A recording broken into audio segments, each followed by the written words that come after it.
this right here? This is Checkpoint Charlie. The most famous of all checkpoints to be found on the Berlin Wall. A checkpoint that can be seen as the front line of the Cold War between the United States and the Soviet Union. The reason for that is over on that side of the checkpoint, that is the west. That would have been West Berlin, that would have been American-controlled territory. Going into the east side that we have been on all day, this is East Berlin, this would have been Soviet-controlled territory. These two world powers were facing off at this checkpoint from 1961 when the wall went up until 1989 when the wall comes down. A very hostile and dangerous place to be. Could have been very disastrous for the rest of the world. It's a very famous photograph taken on the 27th of October 1961 here at Checkpoint Charlie. In that photo, you have an American tank and a Soviet tank sitting 20 meters apart right here in the middle of the street. Both of those generals in the tanks were given orders to fire if fired upon. Had one side opened fire on the other side would have of course retaliated, and that more than likely would have escalated into World War III.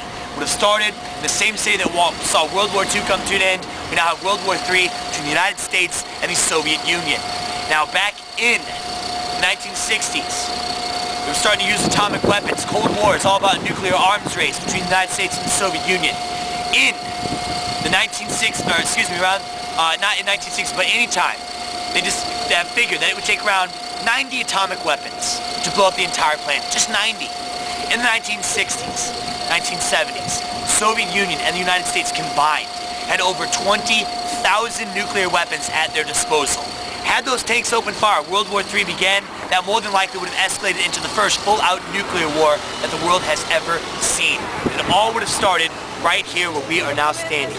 So do keep that in mind. This was the main focal point of the world from the 60s, 70s, all the way up until the late 80s. Now, Checkpoint Charlie today, the name Charlie.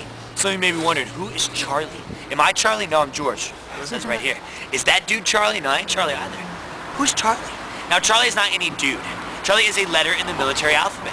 You have Alpha, Bravo, Charlie, Delta, Echo, Foxtrot, so on and so forth. As far as the Americans were concerned, Checkpoint Charlie was Checkpoint 3, going from their sector of West Berlin into the Soviet sector of East Berlin. Bravo, East Germany into West Berlin. Alpha, going West Germany into East Germany. So Charlie would be the last one right here in the middle of the city. This can also be seen as the final frontier to the west, because once you walk through Checkpoint Charlie, you're now fully and wholly in Soviet territory. All that lie before you is a massive sea of communism. So a very symbolic location. Now Checkpoint Charlie today is taking on a new meaning. Checkpoint Charlie today is something we like to call the Disneyland of Berlin.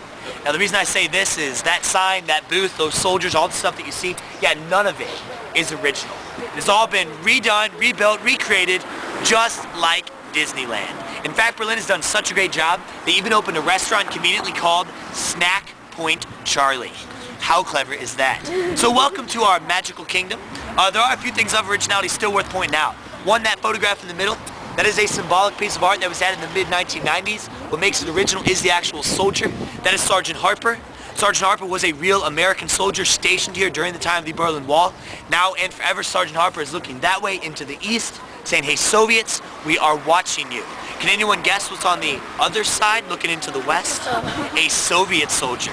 Forever looking that way, say, hey, Americans, yeah, we are watching you too. So one piece of originality with the true-to-life soldiers. The other place worth checking out has some originality is the Checkpoint Charlie Museum.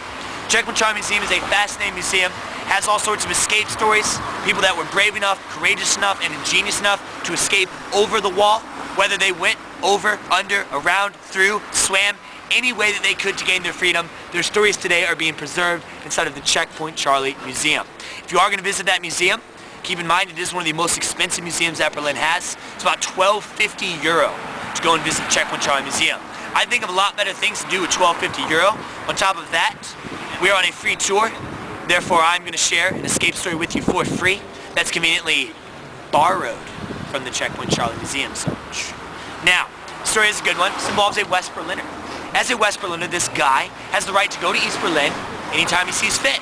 Turns out he's going to East Berlin almost every single day because he happens to have an East German girlfriend who lives in East Berlin. So he's going to see his girlfriend every single day.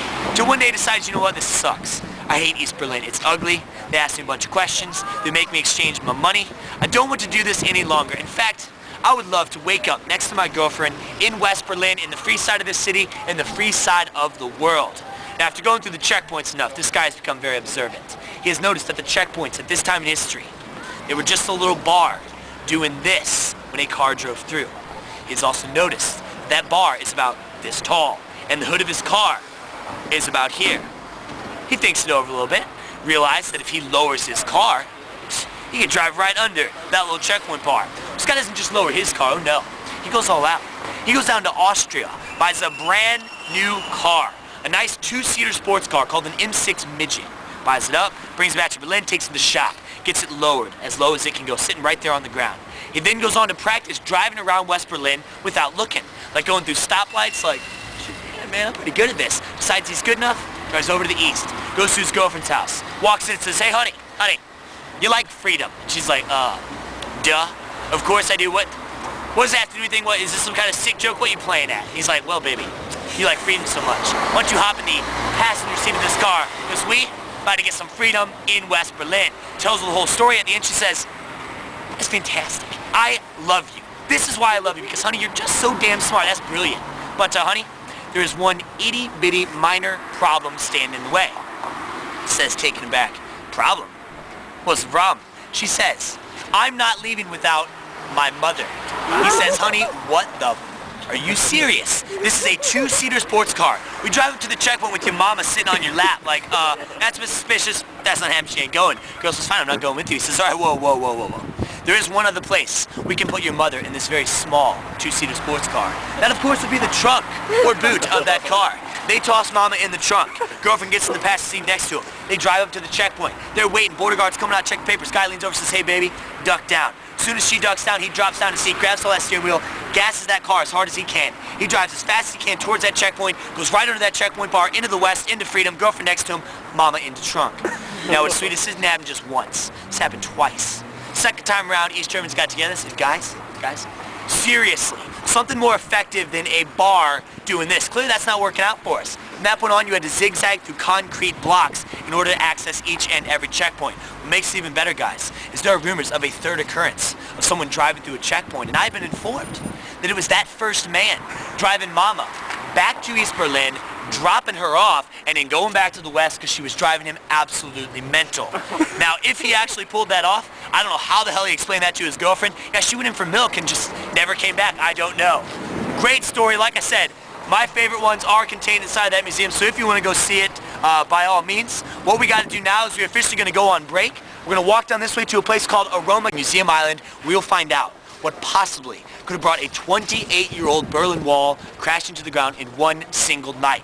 You were indicated where the Berlin Wall was right by this brick line. 28 years that wall stood in the city, and one night it comes down. We will find out why on the second half. If anyone needs to head out, you got a bus, a train, a plane to catch, so you think your toes might have actually got frostbite and fallen off in your shoe, that's cool. Just let me know. Don't leave without telling me, because then when I do a head count, we'll be missing people.